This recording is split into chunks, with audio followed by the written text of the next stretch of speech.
Hello students, मैं doctor Kamlesh Kumar Saxena, प्रवक्ता राजकीय इंटर कॉलेज शारदा नगर खीरी, आपका माध्यमिक शिक्षा विभाग उत्तर प्रदेश के ऑनलाइन लर्निंग प्रोग्राम में स्वागत करता हूं। आज मैं कक्षा 10 के अंग्रेजी विषय के अंतर्गत इंग्लिश ग्रामर में पार्ट्स ऑफ स्पीच के बारे में पढ़ाऊंगा। भाषा में parts of speech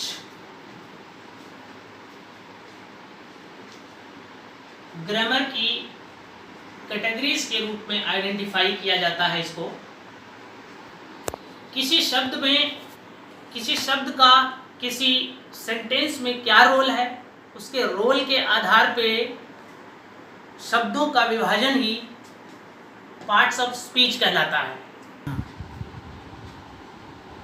English grammar में पार्ट्स ऑफ स्पीच को लेक्सिकल कैटेगरीज भी कहा जाता है या इनको ग्रामेटिकल कैटेगरीज भी कहा जाता है। इंग्लिश में पार्ट्स ऑफ स्पीच निम्नलिखित प्रकार के होते हैं। सबसे पहला इसमें नाउन होता है, जिसको संज्ञा भी कहते हैं। दूसरा आपका प्रोनाउन है, जिसे हिंदी में सर्वनाम कहा जाता है। तीसरा वर्ब, जिसको क्रिया कहते हैं। पांचवा आपका एडवर्ब, क्रिया विशेषण जिसको कहते हैं। पांचवा एडजेक्टिव, विशेषण जिसको कहते हैं।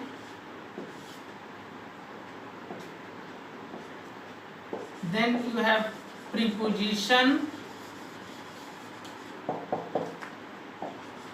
कंजंक्शन,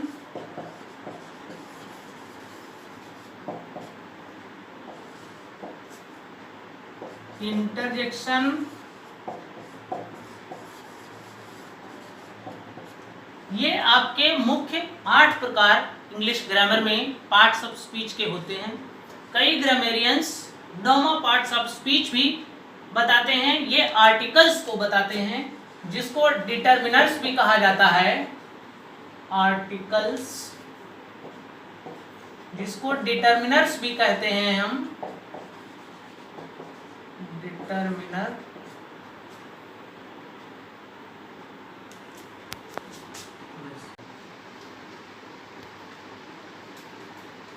इंग्लिश लैंग्वेज में पहला पार्ट्स ऑफ स्पीच आपका नाउन है। नाउन जिसे संज्ञा भी कहते हैं। संज्ञा किसी व्यक्ति, वस्तु, स्थान, गुण, अवस्था आदि के नाम को संज्ञा कहते हैं। नाउन वाक्य में ये सब्जेक्ट का भी रोल अदा करता है, ऑब्जेक्ट का और कॉम्प्लीमेंट का। इसके एग्जाम्पल्स के रूप में हम जैसे देख सकते हैं यहाँ राम, जो कि एक व्यक्ति का नाम है। बुक एक वस्तु का नाम है। दिल्ली एक प्लेस का नाम है। गुण के अंतर्गत जैसे आप एग्जाम्पल देखिए, गुडनेस यानी अच्छाई, ये हमारा गुण है। इसी तरह से आप डेथ, ये स्टेट है, अवस्था है। इस प्रकार के जितने भी शब्द होंगे जो किसी वस्तु, व्यक्ति, स्थान, गुण अथवा अवस्था को दर्शाएंगे, वो सारे के सारे संज्ञा शब्द कहलाएंगे। नाउन्स को 5 भागों में बांटा जाता है। ये आप देख सकते हैं, proper noun, common noun, collective noun, abstract noun. Proper noun में स्पेशल नेम्स जो होते हैं, जैसे जिसको हम किसी व्यक्ति का या वस्तु का स्पेशल नेम होगा। जैसे यहाँ राम एक व्यक्ति है। व्यक्ति को एक स्पेशल नाम राम दिया गया है। इसी तरह से दिल्ली एक स्थान का नाम है, लेकिन उस स्थान के नाम को एक स्पेशल नेम, एक विशेष नाम दे दिया गया है, इसीलिए प्रॉपर नाउन कहलाएगा। दूसरा हमारा कॉमन नाउन है। कॉमन नाउन में ऐसे शब्द जो अपने वर्ग में, अपने क्लास में एक सामान्य नाम के साथ जाने जाते हैं, उनको हम कॉमन नाउन बोलेंगे। जैसे मैन, ये it can be applied to each and every man. जैसा आप कॉमन का मतलब ही होता है शेयर्ड बाई ऑल, जो सब पर लागू हो जाए। इसी तरह से मैन की कैटेगरी में जो भी आएगा वो आपका कॉमन नाउन है। इसी तरह से बॉय मतलब कोई भी लड़का, किसी भी लड़के को बॉय कह सकते हैं, इसलिए ये कॉमन नाउन। तीसरा आपका है कलेक्टिव नाउन। इसमें एक वर्ग के लिए एक स्पेशल नाम जो दिया जाता है, जिसको समूह के रूप में जाना जाता है, इसको कलेक्टिव नाउन कहते हैं। जैसे आर्मी क्या है? Group of soldiers. फ्लीट क्या है? Group of ships. हर्ड क्या है? Group of cattle. जूरी क्या है? ग्रुप ऑफ जजेस। इसी तरह से एब्स्ट्रैक्ट नाउन, इसमें बेसिकली जो गुण होते हैं, जो ऐसे आइडियाज जिनको केवल हम महसूस कर सकते हैं, जो एब्स्ट्रैक्ट होते हैं, जो कंक्रीट नहीं होते हैं, जिनको केवल हम महसूस कर सकते हैं, इसमें 3 प्रकार से इसका हम समझ सकते हैं इसको। क्वालिटी मतलब जितने गुण होंगे ऐसे वो इसमें आएंगे।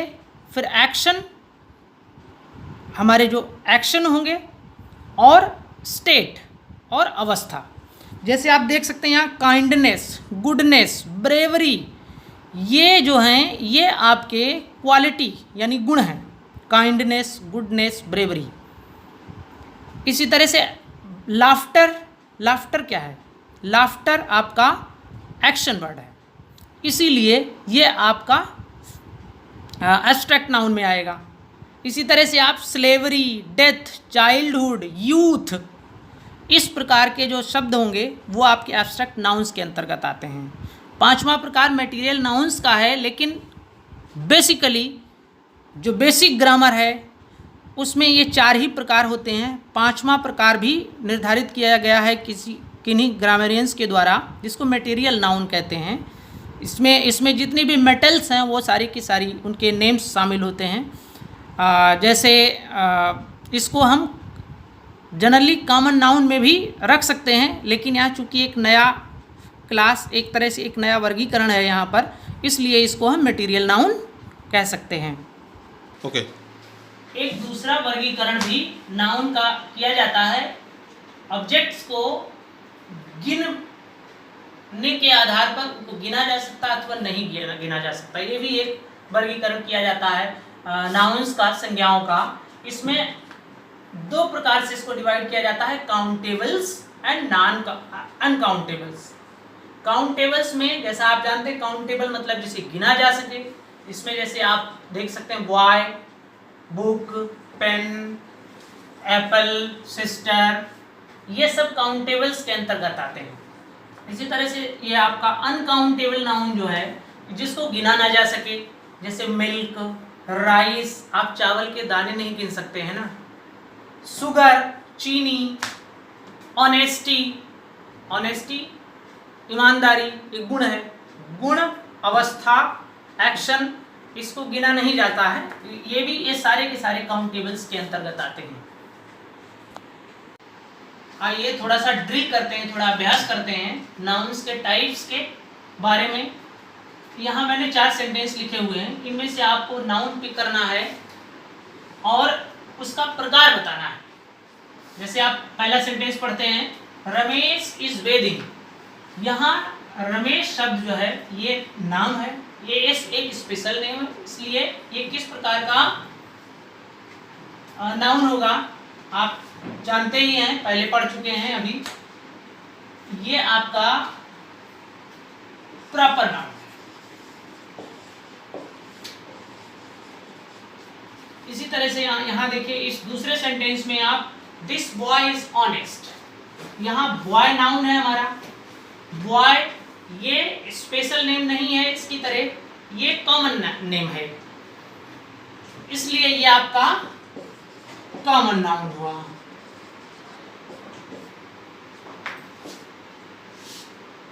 तीसरा सेंटेंस आपका है आवर आर्मी फॉट वेल, हमारी सेना बहुत अच्छे से लड़ी। आर्मी शब्द जो है यहाँ पर वो नाउन है। अभी किस प्रकार का नाउन है, मैंने आपको पहले भी बताया है, army is a group of soldiers. तो एक समूह के लिए जो इस्तेमाल हो रहा है, समूहवाचक संज्ञा हुई, कलेक्टिव नाउन हुआ, इसलिए ये आपका कलेक्टिव नाउन हो गया है।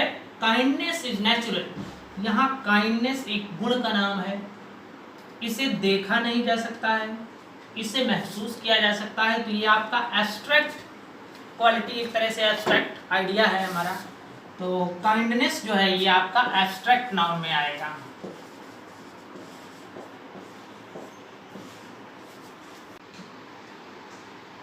अगला पार्ट सब्स्टिट्यूट प्रोनाउन है। Pronoun is a word which is used in place of a noun. Pronoun ऐसा शब्द होता है जो किसी संज्ञा के स्थान पर प्रयोग किया जाता है, और ये it is used to avoid repetition of same noun. एक ही संज्ञा को बार बार रिपीट करने से बचने के लिए हम प्रोनाउन का इस्तेमाल करते हैं, इससे भाषा में साउंडनेस आती है। अब हम एग्जाम्पल के थ्रू यहाँ पर देख रहे हैं, जैसे हमने लिखा है Ram goes to school daily, Ram is regular in Ram's studies, Ram does his work in time. अब यहाँ आप बार बार देख रहे हैं राम राम सेम नेम है, सेम नाउन है, उसको बार बार रिपीट कर रहे हैं। It does not sound well, ये अच्छा नहीं लगता है सुनने में भी लिखने में भी। इसी को रिप्लेस करने के लिए हम प्रोनाउन का सहारा लेते हैं, और हम यहाँ पर राम की जगह पर लिख देते हैं ही। यहाँ राम्स की जगह पर ही, जिसका पसेसिव लिख देते हैं, यहाँ पर ही लिख देते हैं। इस तरह से आप देख रहे हैं, जब हम इस तरह से पढ़ेंगे इसको, Ram goes to school daily, he is regular in his studies, Ram does his work in time. उदाहरण से आप समझ सकते हैं कि संज्ञा के स्थान पर प्रयोग होने वाले शब्द ही प्रोनाउंस कहलाते हैं। अब हम इनके वर्गीकरण के बारे में सीखेंगे। प्रोनाउंस के भाग हम लोग अब देखेंगे कितने हैं। ये सबसे पहला पार्ट होता है इसका पर्सनल प्रोनाउंस। इसमें आप आई, वी, यू, दे ऐसे प्रोनाउंस जो पर्सन के नाम के स्थान पर प्रयोग किए जाते हैं उन्हें पर्सनल प्रोनाउंस कहते हैं। ये first person, second person, third person pronouns होते हैं। इसमें I, we, you, they, he, she, it etcetera. दूसरा हमारा रिफ्लेक्सिव एंड इम्फेटिक प्रोनाउंस। इसमें ऑब्जेक्ट रूप में सेल्फ लगाने से ये मिलता है। पर्सनल प्रोनाउंस में जो ऑब्जेक्ट रूप होता है उसमें हम सेल्फ लगाएंगे, इस लगाने पर यह रिफ्लेक्सिव प्रोनाउन मिलता है। इसका रिफ्लेक्सिव प्रोनाउन और एम्फेटिक प्रोनाउंस का यूज़ डिफरेंट होता है, लेकिन उसका फॉर्म एक जैसा होता है। जैसे हमने यहाँ सेंटेंस के माध्यम से बताने का प्रयास किया है। पहला sentence I did this my self. इसमें माई सेल्फ का यूज जो है रिफ्लेक्सिव प्रोनाउन की तरह है, जबकि दूसरे सेंटेंस में I myself did this. When we emphasise anything, जब हम किसी चीज़ पर जोर दे करके कहते हैं तो वहाँ पर इसका यूज जो होगा वो सब्जेक्ट के जस्ट बाद में होता है, इसलिए इसको एम्फेटिक प्रोनाउन कहते हैं। जैसे इसमें आई माई सेल्फ डिड दिस, पहले सेंटेंस में माई सेल्फ रिफ्लेक्सिव के प्रोनाउन के रूप में है, जबकि दूसरे में एम्फेटिक प्रोनाउंस के रूप में। तीसरा हमारा पार्ट डिमॉन्स्ट्रेटिव प्रोनाउंस में है, प्रोनाउंस है। इसमें इसके एग्जांपल्स देख सकते हैं आप, जैसे दिस, दैट, दीज, दो, सच, जो इंडिकेट करने के लिए इस्तेमाल किए जाते हैं। कोई वस्तु उसकी पोजीशन पास में है या दूर है, इसके लिए डिमॉन्स्ट्रेटिव प्रोनाउंस का इस्तेमाल किया जाता है। इसमें this, that, these, those etcetera. दूसरा हमारा नेक्स्ट जो है इंडेफिनिट प्रोनाउंस, इसमें वन, नन, ऑल, सम, फ्यू, नोबडी, मैनी, एनीबडी। पांचवा हमारा डिस्ट्रीब्यूटिव प्रोनाउंस होता है, इसमें each, every, either, neither, etcetera. Relative pronouns में हु, विच, दैट, एट्सेट्रा। ये सब यहाँ ये ध्यान देने योग्य बात है, जब इन शब्दों का प्रयोग हम कंजंक्शन के रूप में वाक्य को जोड़ने के लिए करेंगे तभी ये रिलेटिव प्रोनाउंस कहलाएगा, अन्यथा ये फिर इंट्रोगेटिव प्रोनाउंस होगा जब ये क्वेश्चन आस्क करने के लिए, क्वेश्चन पूछने के लिए इस्तेमाल किए जाते हैं। इसी में ये आपका इंट्रोगेटिव जो प्रोनाउन है, ये जितने भी WH वर्ड्स होते हैं, व्हाट, वाई, वेयर, हु, हुम, एट्सेट्रा, ये सारे के सारे जब क्वेश्चन पूछने के लिए प्रयोग किए जाते हैं, यही इंट्रोगेटिव प्रोनाउंस होते हैं।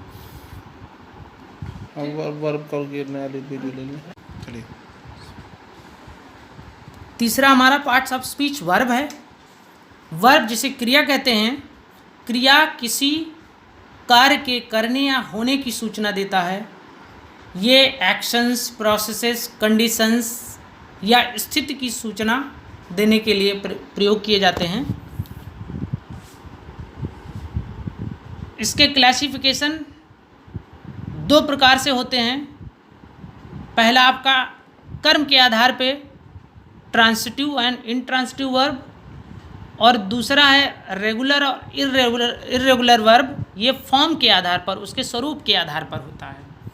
पहले हम ट्रांसिटिव वर्ब को समझेंगे। ट्रांसिटिव वर्ब ऐसी वर्ब जिसके सेंस को, जिसके भाव को कंप्लीट करने के लिए हमें ऑब्जेक्ट की आवश्यकता होती है, वो हमारा ट्रांसिटिव वर्ब, जिसको सकर्मक क्रिया भी कहते हैं। दूसरा हमारा इंट्रांसिटिव वर्ब, जिसके वर्ब के मीनिंग को, उसके भाव को कंप्लीट करने के लिए वर्ब ऑब्जेक्ट की आवश्यकता नहीं होती है। एग्जाम्पल के थ्रू समझेंगे हम। जैसे पहला मैंने लिखा ही ईट्स अ मैंगो, वह एक आम खाता है। यहाँ ईट वर्ब जो है ये ट्रांसिटिव वर्ब है, क्योंकि इसके मीनिंग को कंप्लीट करने के लिए हमें कुछ आगे चाहिए, ऑब्जेक्ट चाहिए। ऐसी वर्ब्स जितनी भी होंगी जिसके मीनिंग को कंप्लीट करने के लिए हमें ऑब्जेक्ट की आवश्यकता होगी, वो ट्रांसिटिव वर्ब में आया है। ईट ट्रांसिटिव वर्ब है। इसी तरह से आप अपनी पाठ्य पुस्तक से ढूंढ सकते हैं, उसमें देख सकते हैं, बहुत ढेर सारी वर्ब्स हैं, वर्ब का पूरा चार्ट दिया है। दूसरा देखिए इंट्रांसिटिव वर्ब है। इंट्रांसिटिव वर्ब में ऐसी वर्ब्स जिनके मीनिंग को कंप्लीट करने के लिए हमें किसी वर्ब की, किसी ऑब्जेक्ट की आवश्यकता नहीं होती है। जैसे वह जाता है, वह स्कूल जाता है। हम अगर इसमें क्वेश्चन आगे करें कि वह क्या जाता है, क्यों जाता है, तो ये कोई आवश्यक नहीं इसमें। वह जाता है, ही गोज़ टू स्कूल, वह स्कूल जाता है प्रतिदिन। तो ये आपका गोज़, रन, रीड, स्टडी, ये सारे के सारे आपके वर्ब इंट्रांसिटिव वर्ब कहलाती हैं। दूसरा इसका वर्गीकरण इसके फॉर्म यानी स्वरूप के आधार पर होता है, रेगुलर वर्ब और इर्रेगुलर वर्ब। आप जानते हैं कि किसी भी वर्ब की तीन मुख्य अवस्थाएं होती हैं, present form, past form, past participle form. Present form को फर्स्ट फॉर्म भी कहते हैं, पास्ट फॉर्म को सेकेंड फॉर्म कहते हैं, पास्ट पार्टिसिपल फॉर्म को थर्ड फॉर्म भी कहते हैं। इसमें रेगुलर वर्ब कैसी होती हैं, जो एक निश्चित पैटर्न फॉलो करते हैं, जैसे divide, divided, divided, add, added, added. इसी तरह के ईडी पैटर्न फॉलो करने वाली जितनी भी वर्ब्स होंगी वो सब रेगुलर वर्ब कहलाती हैं। इर्रेगुलर वर्ब्स की तीनों फॉर्म्स डिफरेंट होती हैं। इसमें go, went, gone, run, run, run, set, set, set, ये रीड, रेड, रेड, एट्सेट्रा। इसके एग्जाम्पल्स हैं। अगला हमारा पार्ट्स ऑफ स्पीच एडवर्ब है।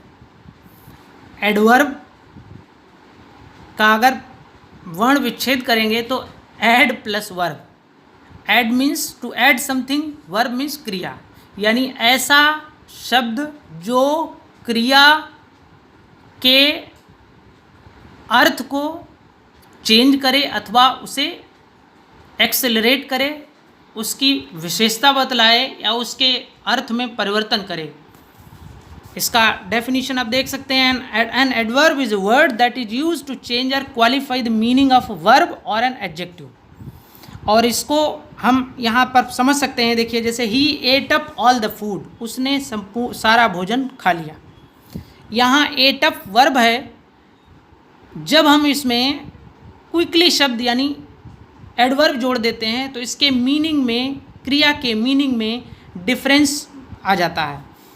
He ate up all the food quickly, उसने पूरा भोजन जल्दी से कर लिया। क्विकली हमारा एडवर्ब है। एडवर्ब को एडजेक्टिव में सामान्यतया एडजेक्टिव में ly जोड़ करके बनाया जाता है। यहाँ आप देख सकते हैं ढेर सारी एग्जाम्पल्स मैंने दिखाने का प्रयास किया है। केयरलेसली, केयरलेस आपका एडवर्ब है, ly जोड़ करके केयरलेसली बनाया गया। स्लो आपका एडजेक्टिव है, slowly, angrily, later, everywhere, now, happily, here, today, tomorrow, anywhere, etcetera. इस तरह से सकते हैं कि एडवर्ब जो है that brings change in the meaning of a verb और एन एडजेक्टिव। एडवर्ब के कई प्रकार हैं, आप स्क्रीन पर देख सकते हैं। इसमें एडवर्ब ऑफ टाइम होता है, adverb of place, adverb of manner, adverb of degree और quantity, adverb of frequency, adverb of reason, adverb of affirmation, adverb of negation. सबके एग्जाम्पल्स मैंने दिखाने का प्रयास किया है। टाइम जब व्हेन शो करता है, मतलब कब ऐसा हो रहा है। इसके कुछ एग्जाम्पल्स हैं जैसे before, after, now, then, late, go, already, formerly, etcetera. Adverb of place में आप वेयर शो करते हैं, कहाँ, here, everywhere, away, out, in, backward, इसके एग्जाम्पल्स हैं। अगला आपका एडवर्ब ऑफ मैनर है, it shows how something happens. और ये बेसिकली ये टाइप ऑफ एडवर्ब इस तरह का है जिसमें एडजेक्टिव्स में ly जोड़ करके हम उसको बनाते हैं। इसके examples well, clearly, slowly, luckily, etcetera. अगला आपका डिग्री ऑफ और क्वांटिटी, ऐसे वर्ड, ऐसे एडवर्ब्स जो क्वांटिटी शो करते हैं या डिग्री शो करते हैं। जैसे वेरी, जैसे हम कहें इट इज़ कोल्ड, आज सर्दी है, हम कहें इट इज़ वेरी कोल्ड, तो ये उसकी डिग्री शो करता है। Very, almost, enough, too, fully, any, quite, इसके एग्जाम्पल्स हैं। एडवर्ब ऑफ फ्रीक्वेंसी का मतलब हाउ ऑफन समथिंग हैपन्स, कि फ्रीक्वेंसी का मतलब ही होता है कि जो चीज़ बार बार वो घटित हो। तो इसमें देखिए कितनी बार घटित हो, इसको क्लियर करने के लिए एडवर्ब का टाइप होता है एडवर्ब ऑफ फ्रीक्वेंसी। इसमें वंस, ट्वाइस, ऑफन, वंस एक बार, ट्वाइस दो बार, ऑफन अक्सर, ऑलवेज हमेशा, सेल्डम कभी नहीं, फ्रीक्वेंटली अक्सर। एडवर्ब ऑफ रीजन कारण, ये दो ऐसे एडवर्ब हैं जो एडवर्ब ऑफ रीजन है, हेंस इसीलिए, देयरफॉर इसीलिए। अफर्मेशन में आप श्योरली, सर्टेनली, यस, और नेगेशन में आप नॉट और नो का इस्तेमाल करते हैं। इस तरह से हमने देखा ये adverb of time, adverb of place, adverb of manner, adverb of degree और quantity, adverb of frequency, adverb of reason, adverb of affirmation and adverb of negation. अगला हमारा पार्ट्स ऑफ स्पीच है एडजेक्टिव। एडजेक्टिव को विशेषण कहते हैं। ये noun या प्रोनाउन या any other part of speech, कोई दूसरा पार्ट्स ऑफ स्पीच उसकी विशेषता बतलाते हैं। यहाँ पर हम समझ सकते हैं एग्जाम्पल्स के through. Mumbai is a large city, यहाँ मुंबई नाउन है, लार्ज सिटी इसी को रिफ्लेक्ट कर रहा है। यहाँ लार्ज शब्द जो है वो विशेषता बतलाता है मुंबई सिटी की। ये लार्ज शब्द सिटी को क्वालिफाई कर रहा है। और सबसे अच्छी बात ये होती है कि एडजेक्टिव को स्पॉट करना, उसको पहचानना बहुत इजी होता है, क्योंकि वो जिस की विशेषता बतलाएगा, जिस पार्ट्स ऑफ स्पीच की, उसके जस्ट पहले प्रयोग किया जाता है। जैसे यहाँ सिटी है, सिटी के जस्ट पहले इस्तेमाल होता है। दूसरे सेंटेंस में हम देख सकते हैं he is an honest boy. यहाँ बॉय ऑनेस्ट, ऑनेस्ट शब्द आपका ये एडजेक्टिव है, विशेषण है। ये किसकी विशेषता बतला रहा है? बॉय की विशेषता बतला रहा है। इस तरह से हम देख सकते हैं कि जो विशेषता बतलाने वाले शब्द जो होते हैं वो एडजेक्टिव्स होते हैं। एडजेक्टिव के टाइप्स के बारे में हम बहुत ही ब्रीफली देखते हैं इनको। इसमें एडजेक्टिव्स ऑफ क्वालिटी, ऐसे जो गुण प्रदर्शित करते हैं, ऐसे जो एडजेक्टिव्स होते हैं जो गुण प्रदर्शित करते हैं वो एडजेक्टिव्स ऑफ क्वालिटी कहलाते हैं। एडजेक्टिव्स ऑफ क्वांटिटी, जो क्वांटिटी यानी परिमाण व्यक्त करेंगे, सम, लिटिल, ऑल, दो, हाफ, सफिशिएंट, होल। फिर एडजेक्टिव्स ऑफ नंबर, इसमें जितनी भी numbers, definite number, indefinite number दोनों आता है। डिमॉन्स्ट्रेटिव एडजेक्टिव्स, ये यहाँ बहुत ध्यान देने वाली बात है। डिमॉन्स्ट्रेटिव प्रोनाउंस भी हम लोगों ने पढ़े थे और यहाँ डिमॉन्स्ट्रेटिव एडजेक्टिव्स भी है। इसका यूज़ डिफरेंट है केवल जब हम दिस वर्ब के जस्ट पहले इस्तेमाल करेंगे। जैसे this is a boy, this is a boy, तो यहाँ पर ये इस्तेमाल होगा डिमॉन्स्ट्रेटिव प्रोनाउन के रूप में। लेकिन जब डिमॉन्स्ट्रेटिव एडजेक्टिव्स के रूप में इस्तेमाल होगा ये, तो यहाँ पर नाउन आना ज़रूरी है। मैंने आपको पहले भी बताया है कि नाउन से पहले ही इस्तेमाल होता है ये, जिसको क्वालिफाई करेगा ये एडजेक्टिव। तो यहाँ पर डिमॉन्स्ट्रेटिव एडजेक्टिव, जैसे ये एग्जांपल देख लीजिए, this boy is wiser than Ramesh. इसके examples this, that, these, those होते हैं। यहाँ पर this boy is wiser than Ramesh, तो बॉय जो है, ये बॉय से जस्ट पहले हमने दिस का इस्तेमाल किया। यहाँ ये दिस जो है डिमॉन्स्ट्रेटिव यूज ऑफ एडजेक्टिव है। अगला आपका ये इंट्रोगेटिव एडजेक्टिव्स हैं। इसमें व्हाट, विच, हुज, ये तीन ही हैं। इन्हीं को हम इस्तेमाल करते हैं जब किस रूप में, आस्क, टू आस्क क्वेश्चंस, मतलब प्रश्न पूछने के लिए जब हम इस्तेमाल करते हैं। यहाँ भी आपको देखना पड़ेगा, यहाँ भी इनके इन शब्दों के जस्ट बाद में आपको नाउन मिलेगा। What manner of man is he, what आपका इंट्रोगेटिव एडजेक्टिव है, मैनर आपका नाउन है। विच वे शैल बी गो, वे आपका नाउन है, विच इंट्रोगेटिव एडजेक्टिव है। Whose pen is this, whose आपका इंट्रोगेटिव एडजेक्टिव है, पेन आपका नाउन है। इस तरह से हम देख सकते हैं इतने टाइप्स के हमारे ये होते हैं। पार्ट्स ऑफ स्पीच प्रीपोजिशन है। Preposition is a word which is used before a noun or pronoun to show its relation with another noun or pronoun। इसको इस तरह समझ सकते हैं कि इसे हम शब्दों के साथ इस्तेमाल करते हैं, और इसलिए इस्तेमाल करते हैं कि उन शब्दों का रिलेशन हम दूसरे शब्दों से बताने के लिए, स्थापित करने के लिए। एग्जाम्पल्स के माध्यम से हम आपको बताना चाहेंगे। देखिए, जैसे ये पहला मैंने लिखा है the book is on the table. यहाँ ऑन शब्द जो है ये द टेबल यानी नाउन से पहले इस्तेमाल हुआ है, और इसका रिलेशन इस तरह से यहाँ बुक से, इसकी पोजीशन बता रहा है कि the book is on the table.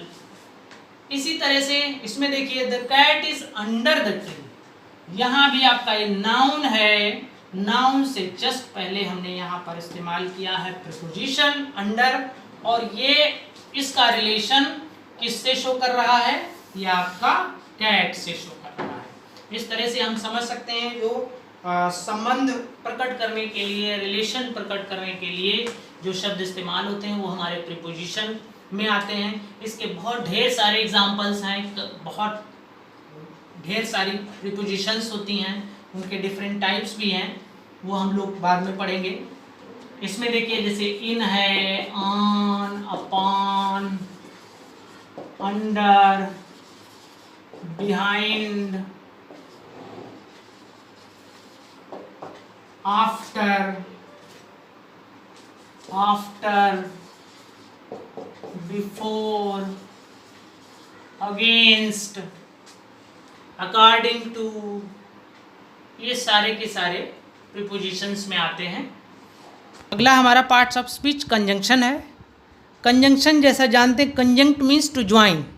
तो कंजंक्शंस ऐसे वर्ड्स होते हैं, they are used to connect words, clauses and sentences together.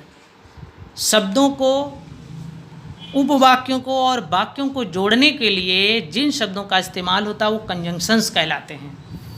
और हम कंजंक्शंस के इस्तेमाल से ही कॉम्प्लेक्स और कंपाउंड सेंटेंसेस बनाते हैं। इसके बहुत ढेर सारे एग्जांपल्स हैं।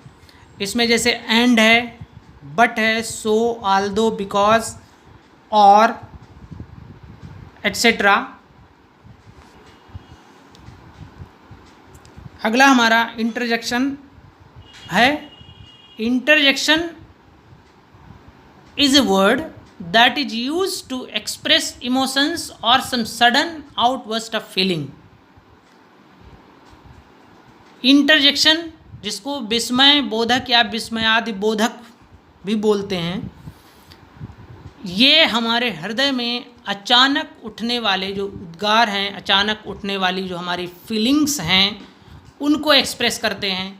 और ये फीलिंग्स हमारी दुख की, सुख की, जैसे जॉय है, सुख की हो सकती हैं, दुख की हो सकती हैं, आश्चर्य की हो सकती हैं, या डिस्गस्ट की हो सकती हैं।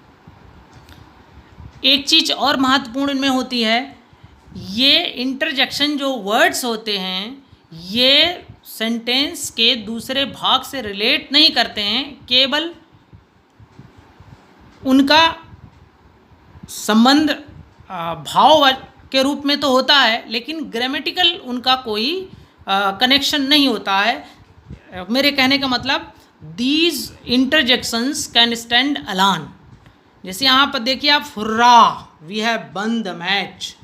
हुर्रा शब्द जो है, इट कैन स्टैंड अलोन।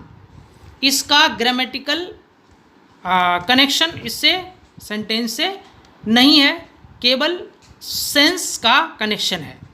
इस तरह से आप देख सकते हैं, जैसे यहाँ हुर्रा शब्द है, अलास है, ब्रेवो, हश, फू फू, आउच, ये सारे के सारे डिफरेंट टाइप्स ऑफ जो फीलिंग्स हमारी हैं उनको व्यक्त करते हैं। जैसे हुर्रा शब्द जो है वह जॉय को एक्सप्रेस करता है, बताता है। अलास शब्द जो है वो बर्बाद, अलास शब्द जो है वो दुख को, जैसे यहाँ पर इस सेंटेंस में दिखा, अलास आई एम रुइन्ड, हाय मैं बर्बाद हो गया। Hurrah we have won the match, hurrah हम मैच जीत